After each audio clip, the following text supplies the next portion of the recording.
Mubayad bangko pero dili sa karon wala ko'y kwarta. Ikaw na ko ba? Sige pa barangay na di ka.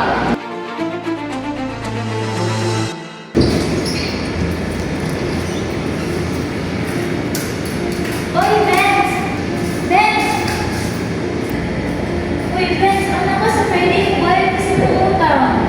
Anak ka, mubayad ka karon. Nung ni una, anak ka, mubayad ka. Ano sa manjud? Sige na lang ka, promise. Inaya na mong tingo kay daghang tawo makatungo, ulaw kayo. Mubayad bangko pero dili sa karon wala ko'y kwarta. Sige na kag-ingon nga, mubayad ka. Ikaw na ko ba? Sige pa barangay na di ka. Hindi ka mubayad ha.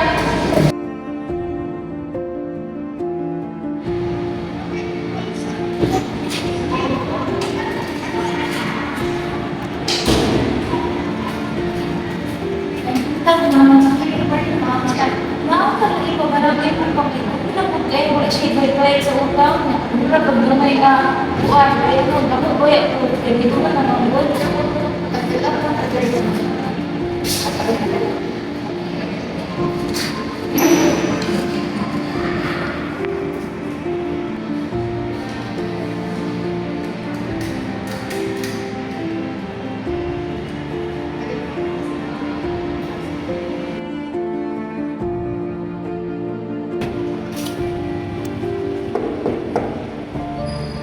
Ayo.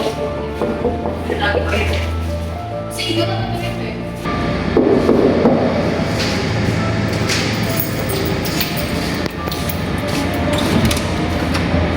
Sir, may buntag. Ikaw ba si Bensuisan niya? Kung may buntag sir ako sir naman sa atin. Ay, kay kaning kuan magud sir, ang nahitabo, nay nakapig ikan sa barangay. Kunya mo na ang ibuhat sa barangay ron, nagbuhat sila sa letter para sa imuha. Nya unsay nakabutang diri mo na imong sugdon, mo na nakabutang para mato ka sa barangay sir. Sige sir, salamat sir.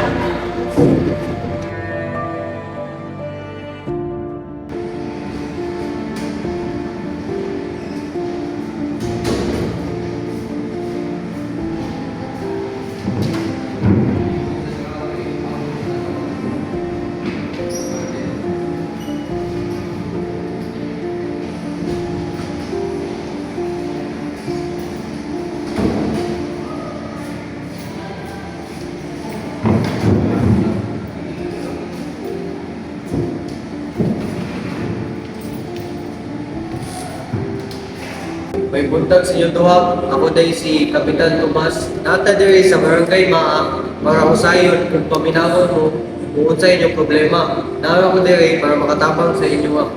Wala akong kukuhan sa inyo. Mamali siya. Kung saan mo binenta mo dyan? Ano ang na? Katong niya dito, ang hirap ko sa ko, ang hirap na ko kay kamitan niya kay hospital daw yung mama. So ako yung pahiram, wala ko hindi kasagutan niya na yung interes kay itabang na lang ko sa iya ha. Pero wala ko na po siya ginapusingil kaya nagpaabot ko ng buwayan siya kaya nakasagot ko sila kay Mitang. Pero karon ako, gamit mo na rin kailangan kay ang akong anak ko nagsakit tapos di sigil na ko siya nung adlaw sa office. Mulikay-likay man siya, tapos nag-away na yung umbi. Ito siya madlok na magbarangay. So, mao ko ni ano ko dali kay para kanang mag-file complaint kay hinangan na mag kayo na po ang magpakap. Tama ba ang ating singilin mo utang? O tama ka kung siwin ako utang. Utang, doon mo na utang ko ay sakit ako mama para lagi sa ospital ko pang bayad tambal.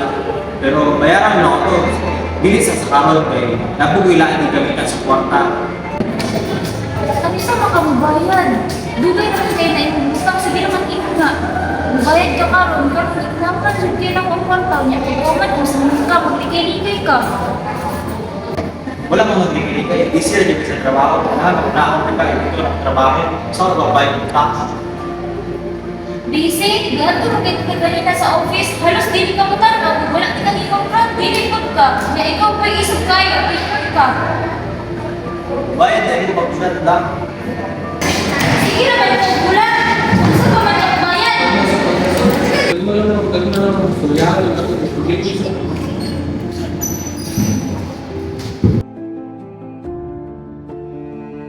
May mga sa mo, malala sa mo. Kailangan ng resolution ng problema.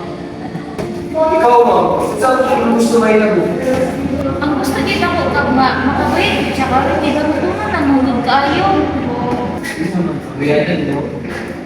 Bayaran sa utak, pero bigat sa parang wala po yung kwarta pang bayad kasi bayad ko pero 4,000 na kasi nahinayin ang ako.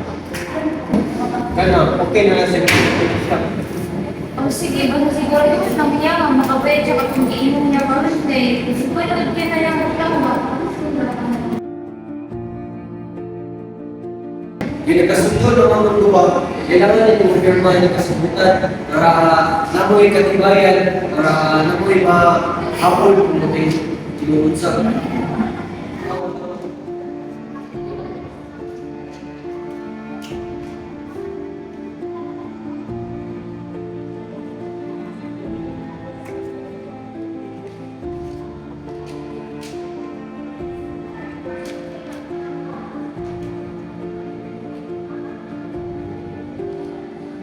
Salamat.